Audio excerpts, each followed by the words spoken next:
Yeah, he doesn't have great hit confirms either. But this definitely is going to be a lame match. Oh yeah, this is lame going to take a like while. Because it's just going to be Fang trying to lame out Guile and Guile trying to lame out Fang. Actually, I think Fang generally, when I watched Duncan play this earlier, he went in pretty aggressive. Yeah. I think because I don't know too much about ChrisCCH, but he's very like, it seems like he's a very like a wallish type player. So he does both. He knows when to turn on the wall and when to just go in. He likes his upside down kicks a lot. Oh yeah, I know. Like a lot. Yeah. I mean, it works if it works. It does. It's a good move. So you got to kind of abuse it if you're a Guile player. All right. And here's where Fang is. Oh, nice. Wow, he just flash kicked right through that. I think that's one benefit Guile has in that matchup. Like any of those kind of projectile things, you can just easily flash kick right through. Yeah, yeah. Oh wow. Which version of flash kick is it? I want to say heavy. The heavy one is projectile miss. Well, don't quote me on that. I think all of them are. All of them have projectile on them. EX obviously, but I think it's the normal one. So if Fang puts on the wall, you can just flash kick him.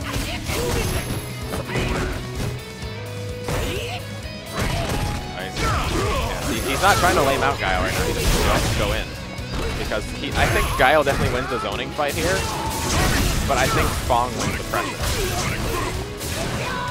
Nice. Gets under there. Slides. The slides are very good in this matchup because you just kind of ignore his big stuff. Like that, see? Oh, he has to spend a bar for it.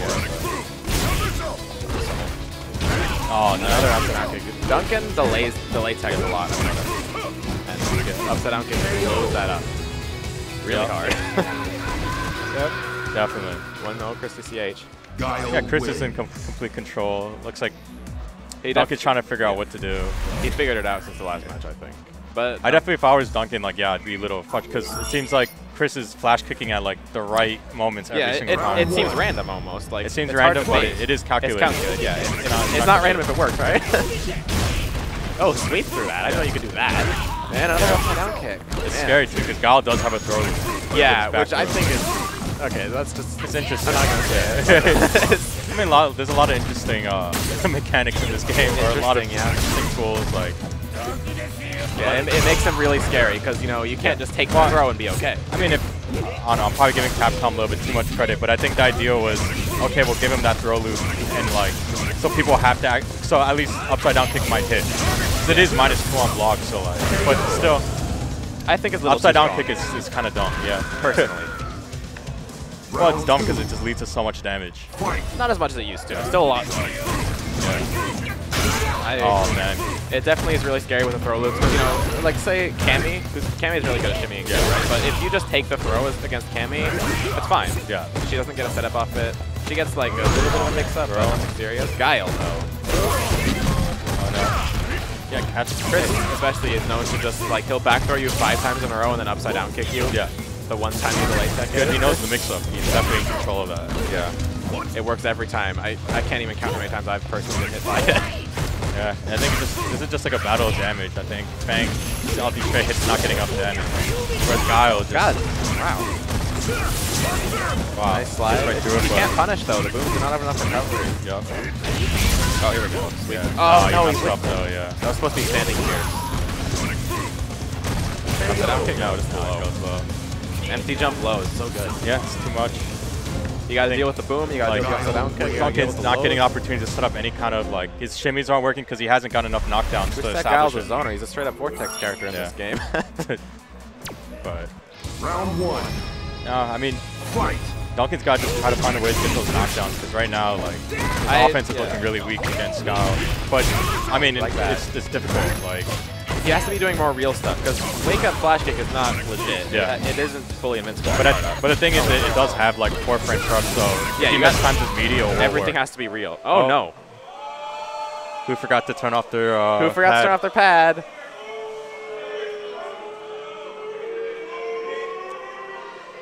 Who was the last person that played on pad?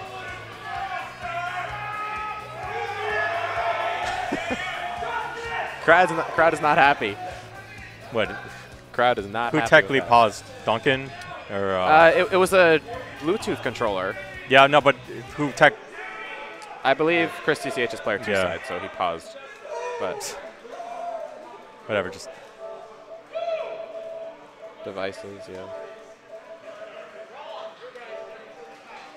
We got 2 still connected. You got to desync this stuff. Listen, if anyone else is watching this who's going to a tournament ever and you play on pad, you have to desync these pads. Otherwise, this happens. Because, you know, this wasn't either player's fault. Someone else that played on this station. Yeah. Then again, if you can check before the match. But the thing is, they have to replay it. People really? do it wrong. You're not supposed to just go and just like turn off your controller. You're supposed to go into settings and then you have to desync it. Well, you have to go into settings. You have to delete the Bluetooth device. You have to go to that. Most people, they'll just turn off the controller from the menu, but that doesn't work because just say if you try to resync and you press home, it's going to sync to that system. So and then it'll pop up that. Yeah, and then that happens. So it's more that pad players aren't doing it properly. I know it takes longer to go into settings and delete the Bluetooth vibe, but that's it what prevents, you have to do when you play on pad. It prevents stuff like this. So. Of course, the players can also check themselves, you know. It should be something you're doing if you're playing. Well, it's player responsibility. That's the rule. It's up to them to check beforehand. So. Unfortunately. But whatever, they're just gonna replay it. It's not a big deal. This happened to me actually in a match too. Yeah, that's a problem. I wish there was a way to just make PlayStation pads wired so you didn't have to sync them at all. Wow, just meaty launcher. Yeah, he knows that Duncan is really doesn't know how to deal with that throw upside down kick mix up. So he can get away with doing something unsafe like that. I feel like Duncan needs to just stop the lacing. He relies on that too much. It works well against other characters, but it really gets blown up against this guy. And it is scary to not delay tech at all as Fong because you don't really have any other defensive options besides slide, which isn't really a great option. Oh no, that's punish. It's not a punish.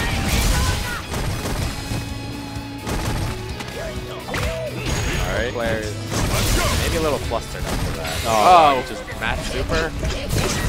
Good kill here. Alright, oh no. It's a good punish.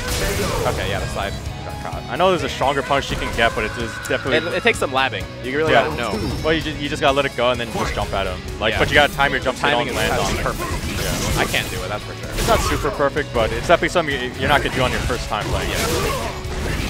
That's why a lot of Fongs will wake up super because they just hope the opponent doesn't know. Right now, Duncan, nothing's working. He's trying a zoning game, not working. He's trying pressure game, not really working. Fong tends to get away with a lot of stuff just because people don't know the matchup, but Chris is also a Fong player, so he I think what's neutralizing how Duncan plays is Duncan doesn't know how to deal with this fireball game. Yeah, and it's hard as Fong. Guile is a strong fireball character. It's part of the reason why a lot of people consider Guile top tier. Really? You flash kick there? Yeah. Oh, that's gonna hurt. Yep. Definitely won't kill, but he'll get. He has a mix up. He's getting upside down. Upside down. Yep. Oh no! But he dropped it. He thought it was season 2, not 2.5. No, I think that was jab flash kick. He just missed. Oh, was it jab? I did crouching medium. But anyway, that crouching medium does work on counter hit. Maybe he thought it was counter hit. I wasn't. Doesn't go into flash. They look really similar, so it's hard to see. Gotta throw. See, now he needs to do this because Duncan's ready for the upside down kick. That's like a super there. Yeah, that makes sense. I would expect the same thing. Nah, there we go. This is gonna hurt. Oh no, this is gonna. Probably Duncan. I don't know if I'd spent the meter. Like, yeah, I probably would have just really even I would have just did EX. Oh no. EX for Bender probably would, because at least he would get some kind of setup. Because now, like, now he's in a really. He needs at least 2 or 3 openings to get in. Nothing. Yeah. I don't know what he's supposed to do. All Gal needs is one well-timed flash kick. Okay. Oh no. With crouch fierce. He could have gotten away better. This could be. This is a really fun situation against Guile in the corner. Yep, overhead. There's so much stuff you have to think about in that situation. Yeah. He's got plus frames, he's got overheads, he's got lows, he's got... He can jump at you, he can upside down kick you. Oh man, I think this is going to be a tough matchup for Bakken. Guile